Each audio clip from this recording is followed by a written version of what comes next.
Vamos a abrir nuestras Biblias y le voy a pedir que se ponga de pie, hermanos. Y si no tiene una Biblia, en el boletín tenemos el pasaje. Y esta vez vamos a seguir leyendo en Primera de Juan, pero esta vez lo vamos a hacer desde capítulo 4, verso 14 al verso 21. Primera carta del apóstol, capítulo 4, de los versos 14 al 21. Y leemos la palabra del Señor. Y nosotros hemos visto y testificamos que el Padre ha enviado al Hijo, el Salvador del mundo. Todo aquel que confiese que Jesús es el Hijo de Dios, Dios permanece en él y él en Dios. Y nosotros hemos conocido y creído el amor que Dios tiene para con nosotros. Dios es amor, y el que permanece en amor permanece en Dios y Dios en él.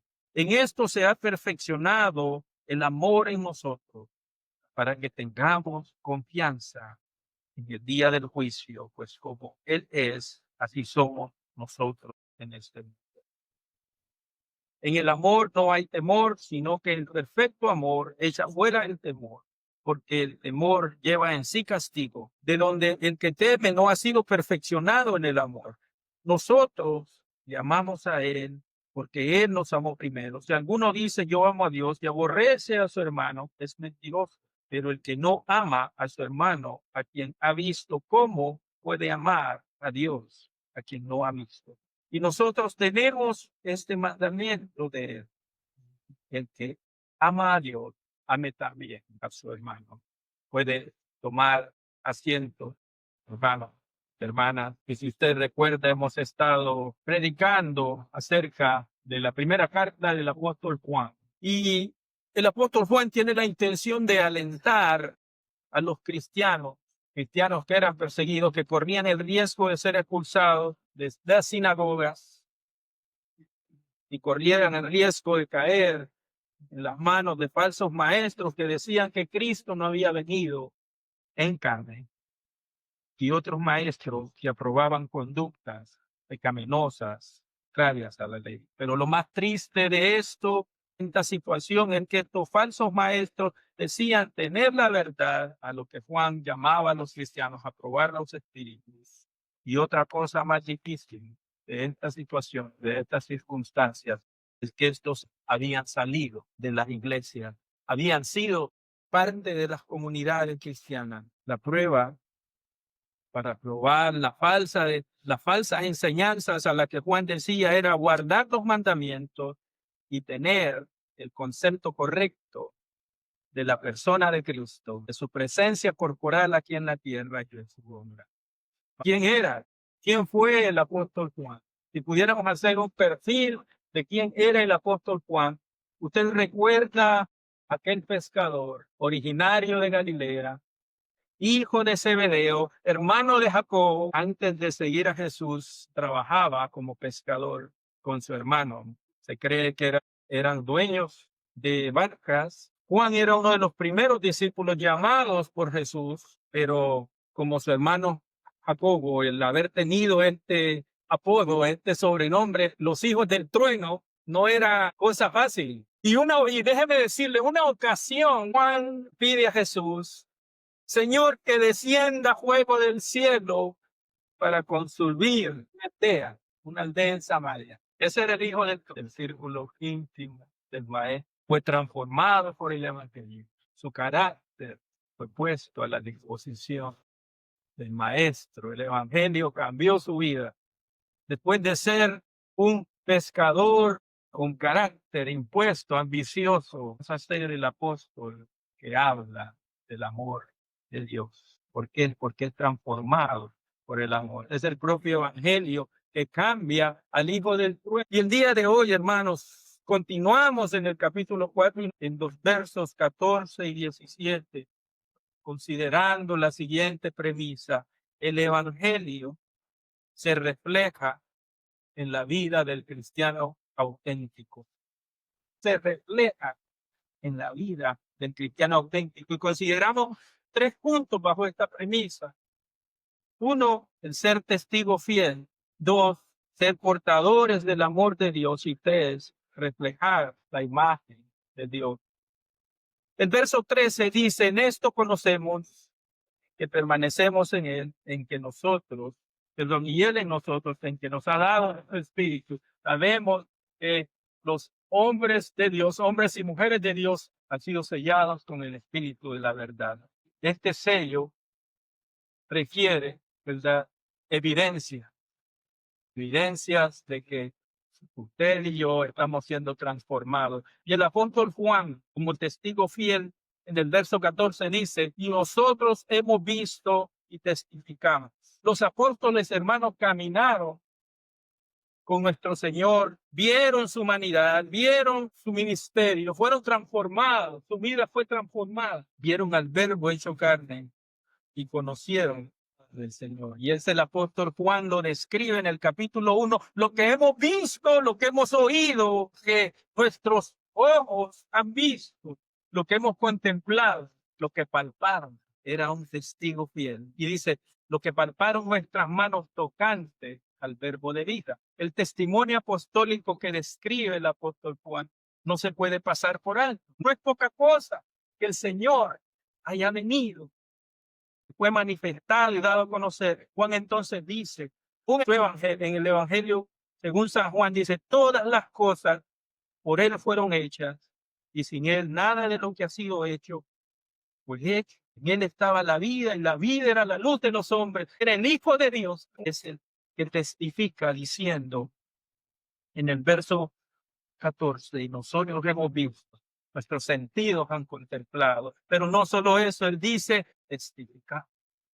La palabra testigo, hermano, si usted mira los orígenes de esa palabra, en el griego viene de una palabra, y la palabra mártir, los primeros mártires fueron aquellos que murieron defendiendo y sosteniendo la verdad. El primer mártir, usted lo recuerda bien. Por él dice, testificamos, el apóstol ha sido llamado, así como el apóstol Pablo dice, me fue dada esta gracia de anunciar a los gentiles el evangelio de las inexplicables riquezas de Cristo. Cuando usted ha conocido al Señor, las riquezas de Dios han sido dadas a usted. Y los testigos, aún en medio de la persecución, aún en medio de las circunstancias, se mantienen firmes a testificar. Y es lo que el apóstol Juan hace. Es una responsabilidad descrita en la comisión, en la gran comisión de nuestro Señor Jesucristo. ¿Cuál es la gran comisión? Por todo el mundo y predicar el evangelio, siendo discípulos. ¿Y cuál era el mensaje en que el Padre, Dios Padre, había enviado al Salvador del mundo? Entonces vemos que el misterio escondido es revelado y es dado como un gran regalo. Y él, al verlo con sus propios ojos y al verlo presenciado con los demás apóstoles, su responsabilidad es ser testigo fiel, firme, en contra de la falsedad, de los falsos maestros, falsos profetas, hombres que querían también aplicar su propia filosofía y creencias en las iglesias de ese entonces. Y este mensaje del misterio revelado es dado a conocer por el apóstol Juan. Un mensaje de verdad que requería de ser hombres que fueran transformados por el poder del Espíritu Santo a ser testigos, a mantenerse firmes. Hombres, y cuando dice y testificamos, es una acción continua. No era que su mensaje iba a cambiar, es una acción continua. Su mensaje no iba a ser diluido, recordando también que en el contexto había falsos maestros que negaban la naturaleza de nuestro Señor, la humanidad de nuestro Señor, menospreciaban los mandamientos. Juan les dice, probad los espíritus, al principio del verso 4. Y los cristianos tenían y tienen que alinearse con la verdad apostólica.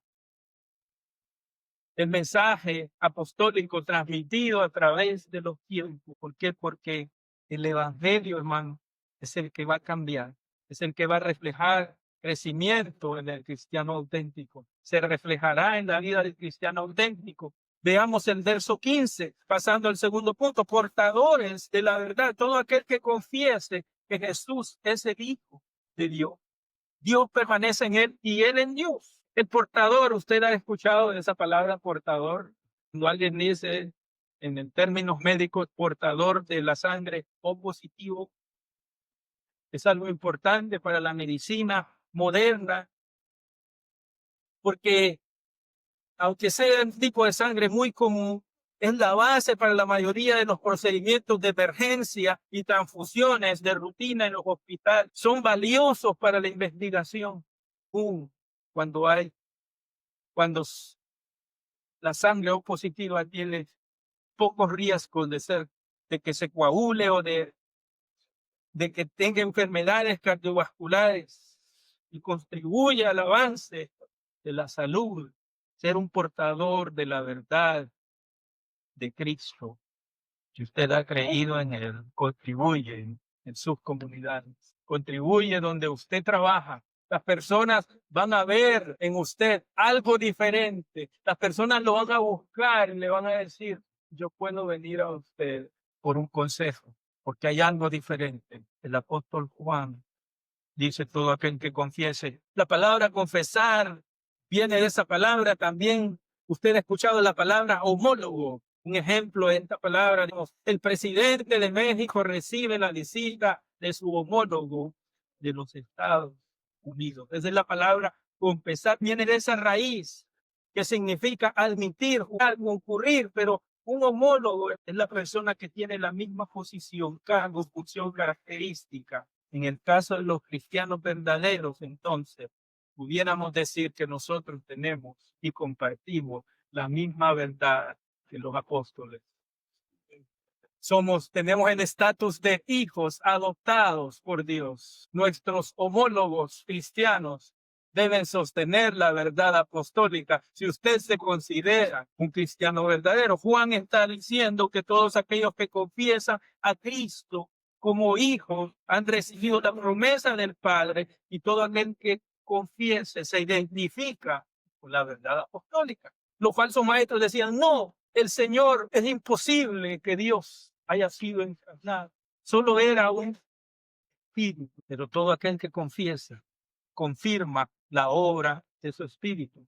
Entonces, son portadores también de algo importante. ¿Por qué? Porque Juan dice la siguiente frase, Dios permanece en él. Entonces, además del testimonio del misterio revelado en Cristo, Dios también hizo una promesa. Ustedes recuerden en tiempos antiguos esa promesa en Joel 2:28 para los apóstoles y los primeros testigos, y luego la confirma en Hechos 2:8 y la reafirma en Efesios 1:13. Nosotros, dice, en él también vosotros, habiendo oído la palabra, el evangelio de vuestra salvación, habiendo creído, fuisteis sellados con el Espíritu Santo de la promesa. Ahora, confesar, lo podemos entender no solo con decir algo, sino con creer esa verdad, con esa verdad que ha sido depositada.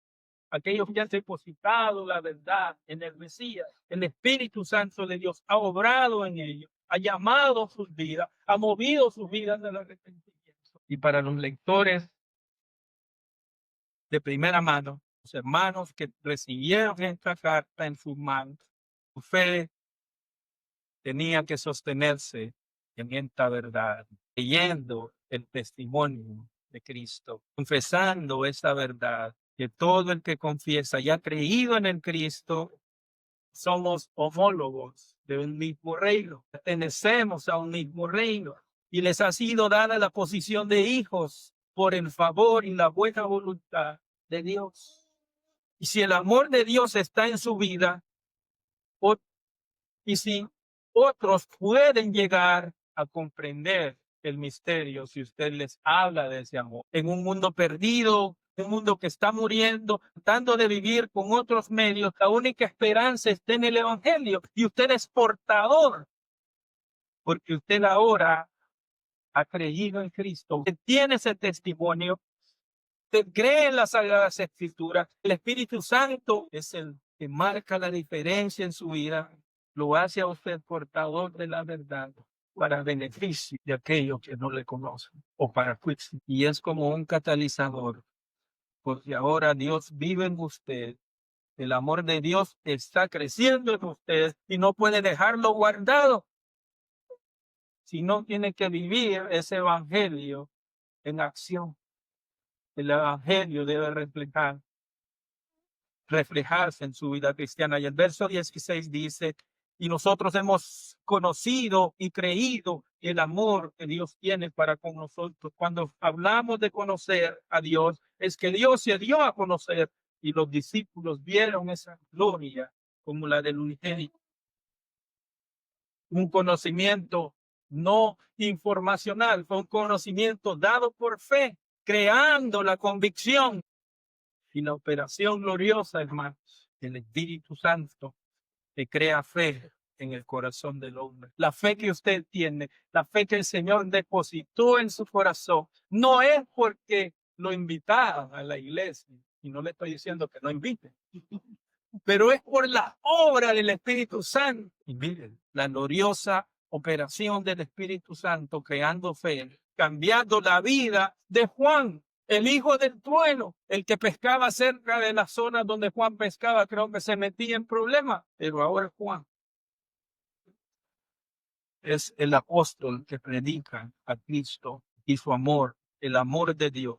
Y en el capítulo 20, Juan de su evangelio dice, porque te han escrito estas cosas para que creáis el Hijo de Dios, para que creyendo tengáis vida en su nombre. Y más adelante dice, este es el discípulo que da testimonio de estas cosas y sabemos que su testimonio es verdadero. Él es portador de la verdad, él es testigo fiel.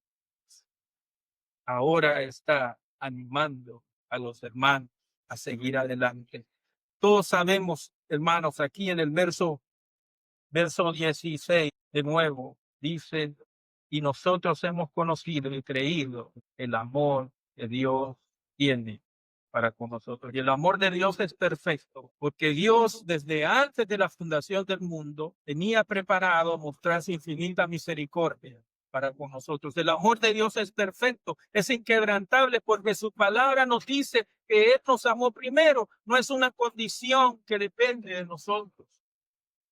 Muertos en delitos y pecados, no teníamos vida, separados de Él, y Él nos amó primero. Y Él hace un pacto con los que Él dice. Y este amor es difícil de entender, pero la palabra del Señor también lo confirma. Dice, oh profundidad de las riquezas, de la sabiduría, de la ciencia de Dios. Cuán insondables son, cuán inexplicable. Y es tan grande ese amor que nada nos puede separar de Él.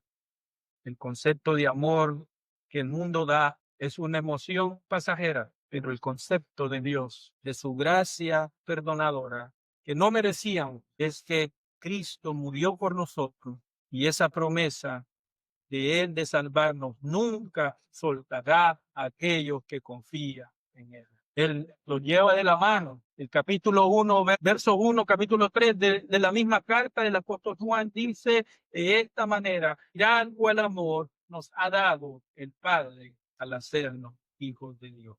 Dios es amor y el que permanece en amor, permanece en Dios y Dios en él. Sigue más adelante en el capítulo 4, algo que Juan menciona diciendo que Dios permanece en él y él en Dios. La palabra permanecer, hermanos, también imagínense su casa o imagínense una morada permanente. Eso es permanecer. Una residencia, un alojamiento inamovible. Y Dios dice que habita en el cristiano genuino. La palabra, las personas, perdón, que fueron alcanzadas y han sido alcanzadas por el amor de Dios, han sido selladas, son propiedad del Señor y Dios permanece en ellos. La presencia de Dios mora en usted. Debemos entonces prestarle importancia porque nos habla de la realidad del creyente. Si Dios mora en nosotros, ¿cuál es nuestra respuesta? El apóstol Pablo le dice a Timoteo, porque no nos ha dado Dios espíritu de cobardía, sino de poder, de amor y de dominio propio. Y el amor tiene que salir, tiene que fluir en el cristiano. Y el amor se va a reflejar en la comunidad de los cristianos. Entonces, la presencia de Dios en los corazones por el Espíritu, como portadores, la vida en el creyente, el Espíritu de Dios. Y eso refleja el Evangelio. El Evangelio refleja en la vida del cristiano. Ahora Juan hace un énfasis en el tercer punto y es el énfasis de ser moldeado a su imagen, reflejaremos lo que Él es. Dice, en esto se ha perfeccionado el amor en nosotros para que tengamos confianza el día del juicio. Pasamos al punto número 3. Pues como Él es, así somos nosotros en este mundo. Repita conmigo, pues como Él es, así somos nosotros. La obra de Cristo es completa, el amor de Dios es perfecto y ese tiene un impacto presente porque permanecemos en Él y futuro porque no seremos condenados, no seremos condenados. El amor de Dios cumplirá su propósito final. Muchas veces vemos obstáculos a los que nos enfrentamos al poder amar a otros. Pero el amor de Dios sigue perfeccionando y ha sido perfeccionado a nosotros. La palabra de Dios enseña entonces que nuestro amor por Dios y nuestro amor por los demás ha nacido por la obra de Dios. Y cuando dice se ha completado y ha madurado es porque Dios ha mostrado su amor en Cristo. Pablo oraba diciendo, doy gracias a mi Dios siempre que me acuerdo de vosotros. Filipenses 1. Siempre en todas mis oraciones rogando con gozo por vuestra comunión en el Evangelio desde el primer día hasta ahora. Tanto persuadido de esto, el que comenzó la buena, Juan dice, para que tengamos confianza en el día del juicio. Los primeros creyentes cristianos en el Antiguo Testamento sabían que iba a haber un juicio para los desobedientes y los enemigos de Dios, pero Dios había prometido vida eterna, quitando la condenación a aquellos que esperaban al unigénito Hijo de Dios, el Mesías. Ahora, por la obra de su Hijo, Él muestra su amor para con nosotros y que siendo un pecador, Cristo murió por usted. Sabe que el que es condenado en un juicio se le va a imponer castigo, pero los escogidos de Dios han sido declarados salvos de la condenación por la obra completa de Cristo. En verso 17 también nos dice, como Él es, si somos en este mundo. Esa es la realidad de los discípulos de Cristo. Esa es la realidad de los que han sido sellados con el Espíritu Santo. Es que ellos imitarán el amor que Dios da. Y habrá una evidencia de amor de Dios que se refleja en el cristiano, en este mandamiento de amarse uno por otro. Imita el amor de Cristo. Y eso no hay temor, eso no creará temor en el día final. El que guarda sus mandamientos, usted es un agente, un embajador, un catalizador del amor de Dios. Ahora, ¿cuál es nuestro llamado a la acción? Pareciera simple y fácil. Nuestro llamado a la acción es reflejar el amor de Dios, guardando el testimonio fiel de su mensaje. El mensaje que Dios amó al mundo enviando a su Hijo. Y algo también que Juan habla repetidas veces de amar a Dios es amar la palabra. Juan 15 dice, el que me ama, mis palabras guardará y mi Padre te amará y vendremos a él y haremos morada, permanencia, el que permanece en él. Y puede usted esta semana en que así como Cristo dejó su trono y dejó su corona por amor a nosotros podemos poner en nuestras mentes, dejar nuestras agendas, dejar nuestras individualidades, nuestro egocentrismo y ir a aquellos que no le conocen, personas que viven en temor, que están en condenación, ceguera espiritual, necesitan un amigo. Hay personas que necesitan amigos, un amigo. ¿Y qué mejor amigo que aquel que da su vida? La Biblia dice, nadie tiene mayor amor que uno ponga su vida por sus amigos. No es un reto, no es algo fácil este llamado a la acción. Pero el Señor nos dice, pues como Él es, así somos nosotros. Señor, qué reto más grande nos es amar, Señor, pero qué bendición más grande es que tú habitas en nosotros. Permite que tu Espíritu Santo, Señor, impacte nuestras relaciones como iglesia, nuestra comunidad. Permite, Señor, que el amor de Cristo, de que Cristo no, importando ser igual a Dios, se despojó de sí mismo y dejó, no importando ser igual a Dios, lo escatimó, sino que dijo: yo te amo. Permite que nosotros, Señor, tomemos ese ejemplo. En nosotros, Señor, que haya esa mentalidad de buscar, de amar, Señor, ellos, a nuestros hermanos y aquellos que necesitan, así como tú, Señor, amas. Dice, Señor, tu palabra, que tu Espíritu, Señor, aplique a nuestra vida. En el nombre de Jesús. Amén. Y amén.